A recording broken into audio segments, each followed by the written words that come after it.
Hello friends, तो कैसे आप सब लोग। उम्मीद है सब लोग खैरियत से होंगे, आफियत से होंगे।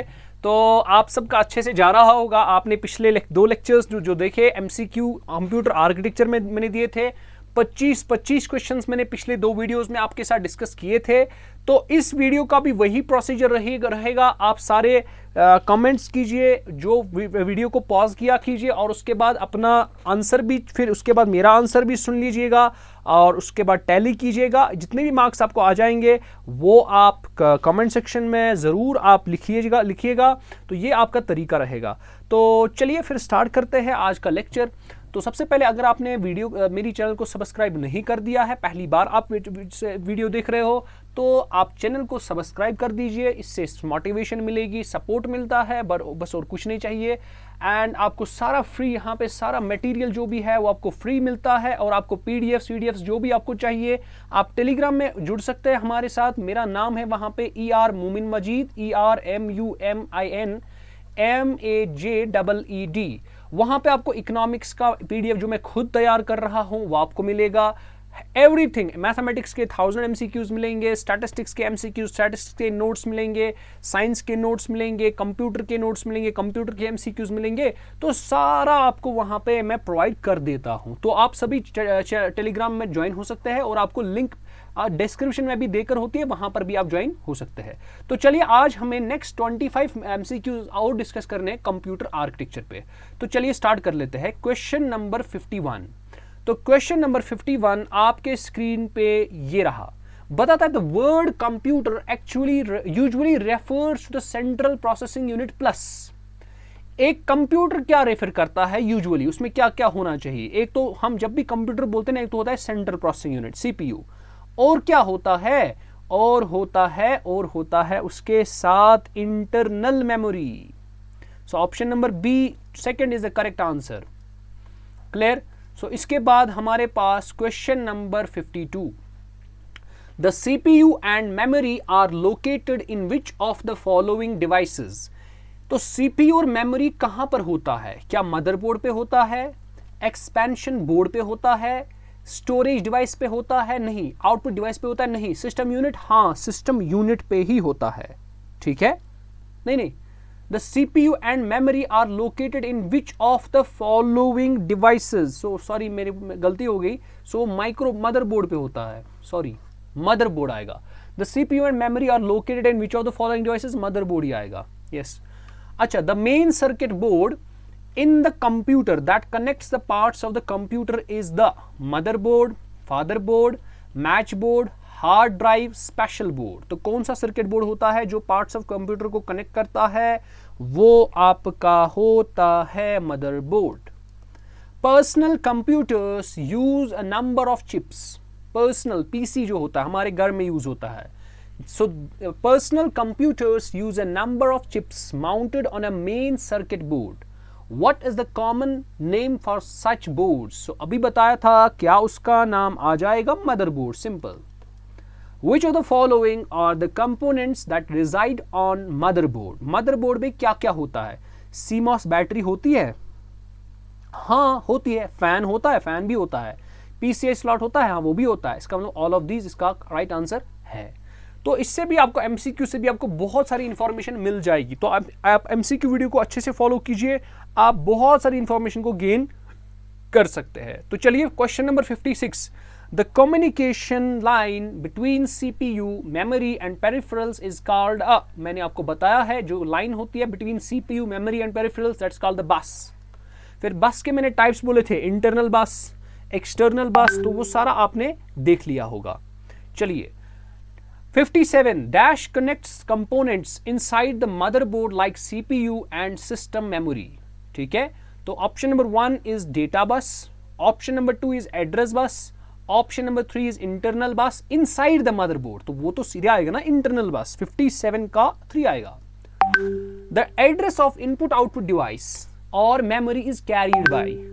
हाँ, जो एड्रेस लेगा, एड्रेस, तो उसको क्या बोलते हैं? उसको सिंपल से बोलते हैं हम address bus. A physical connection between the microprocessor memory and other parts of the microcomputer is known as, simply that's known as address bus। क्या बोलते हैं उसको? एड्रेस बस बोलते हैं। The read write the read write line belongs to, read write line जो है it belongs to विच बस, data bus, the control bus, address bus या सीपीयू बस। तो ये आपके पास जो होती है that is called the control bus. Read write line जो होती है इट्स कॉल्ड द कंट्रोल, ये कंट्रोल बस में होती है, ये उसी पे बिलोंग करती है।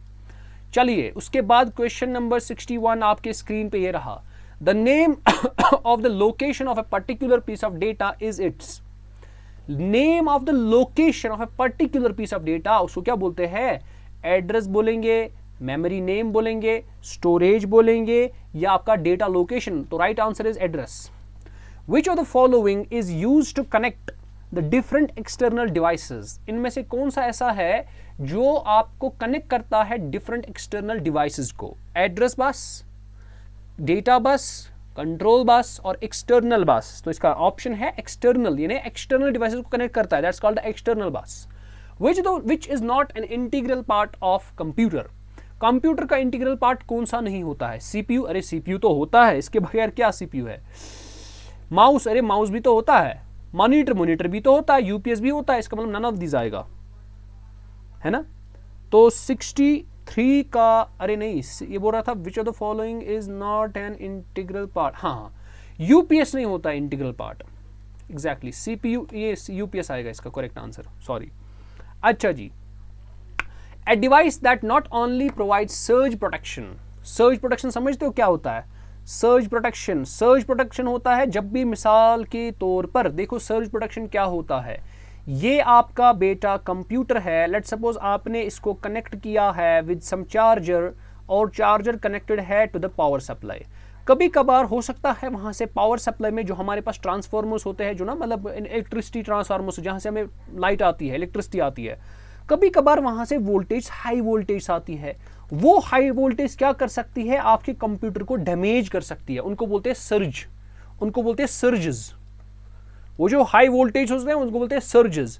अब उन सर्जेस को बचाने के लिए कौन सा चीज आप यूज करते हो, वो बैटरी बैकअप भी देता है आपका, तो वो कौन सा होता है वो आपको पता होगी, बैटरी स्ट्रिप उसको बोलते हैं, यूपीएस बोलते हैं या उसको क्या बोलते हैं, ये तो यूपीएस ही आएगा ना, सिंपल सी बात है। एक तो ये बैकअप भी देता है और उसका ये भी काम होता है, ये सर्ज प्रोटेक्शन देता है। A temporary storage area attached to the CPU for input-output operations is a chip, buffer, register और core, उसको हम बोलते हैं बफर। मैंने आपको पढ़ाया था buffer registers are temporary storage devices, पढ़ाया था ना। To measure the speed of the processor dash is used, कौन सा यूज करते हैं हम, processing speed, clock speed, memory और यूनिट इज यूज्ड। सो इसका राइट आंसर जो है that's clock speed. A uniform interval of CPU time allocated for use in performing a task is known as, तो इसका answer क्या आ जाएगा, real time, seek time, down time और time slice. So the right answer is time slice, 67 का D option सही है। So we are left with some more questions, so देख लीजिए। What is the full form of DMA, मैंने पढ़ा है, इसको बोलते हैं direct memory access. The machine cycle includes, machine cycle में क्या होता है, फैच, डिकोड, एग्जीक्यूट, स्टोर, ठीक है, और नन ऑफ दीज आ जाएगा। सो इसका आंसर आ जाएगा नन ऑफ दीज, मैशीन साइकिल में इसमें से कुछ नहीं होता है। When machine instructions are being executed by a computer, the instruction phase followed by the execution phase is referred to as, तो उसको क्या बोलते हैं जब मैशीन इंस्ट्रक्शंस को एग्जीक्यूट किया जाता है, तो सिंपल सी बात है, उसको बोलते हैं instruction cycle. Dash is the process of carrying out commands, commands को carry out करना, that means that's called the executing, है ना, so that's called the executing। The processor must have two inputs, दो inputs होने चाहिए, instruction and data, information and data, input and output, CPU and instructions। तो कौन से दो inputs कंप्यूटर को, प्रोसेसर को मिलने चाहिए, ठीक है, तो the right answer is your instructions and data, दोनों मिलना चाहिए। देखिए डेटा पहले मिलना चाहिए, ताकि देखो पहले इंस्ट्रक्शन मिलना चाहिए कि करना क्या है, फिर जिस पर करना है वो डेटा तो मिलना चाहिए ना, इसका मतलब दो चाहिए। Dash defines the performance of the action, dash performance the performance of the action and depends on the operation. तो वो कौन सा होता है जो डिफाइन करता है पैरामीटर्स ऑफ द एक्शन, यानी एक्शन क्या हो रहा है और and depends on the operation, और जिस हिसाब से ऑपरेशन, अगर प्लस होगा तो अलग कोड होगा, नेगेटिव होगा वो आपका सीधे आ जाएगा ऑप कोड, सॉरी वो आपका आएगा ऑपरेंड। ठीक है, आपको क्या करना है, pipeline strategy is called implement. ठीक है, pipeline strategy is called implement. क्या आ जाएगा इनमें से, instruction execution, instruction prefetch, instruction decoding, instruction manipulation. So the right answer is instruction prefetch. On the motherboard, the connection points for chips are referred to as। Motherboard पे जब हम connection chips के लिए रखते हैं उनको, उन कनेक्शन पॉइंट्स को क्या बोलते हैं, स्लॉट्स बोलेंगे, नहीं सॉकेट्स, हाँ सॉकेट्स ही बोलते हैं। So these where another 25 questions. तो आपने एंजॉय किया होगा इस सेशन को, तो आप बने रहिए इंशाल्लाह। अब नेक्स्ट जो हमारे पास MCQ होगा वो हमारे पास होगा हार्डवेयर के बारे में। सो आप बने रहे हमारे साथ। हार्डवेयर पर भी 3 MCQ वीडियो में लाऊंगा, जिसपे हम लगभग करीब आप समझ लीजिए 100 MCQs में इस पे लाऊंगा। जो कंप्यूटर हार्डवेयर है उस पे कम से कम आप समझ लीजिए 90 to 100 MCQs आएंगे, यानी उसको हम 3 MCQ वीडियोस में कवर करेंगे। अगर 90 होंगे तो 30 में, ठीक है, देखेंगे कितने MCQ ला सकता हूं मैं। तो मैं कोशिश करूंगा ज़्यादा से ज़्यादा MCQs लाने की। तो आप सभी जुड़े रहे हमारे साथ, और अगर आपने चैनल को सब्सक्राइब नहीं किया है वो सब्सक्राइब कर दीजिए, और आगे हमारे साथ प्रिपरेशंस को बनाए रहिए, बना कर रखिए, और हम मिलते हैं अगले वीडियो में। तब तक के लिए खुदा हाफिज़।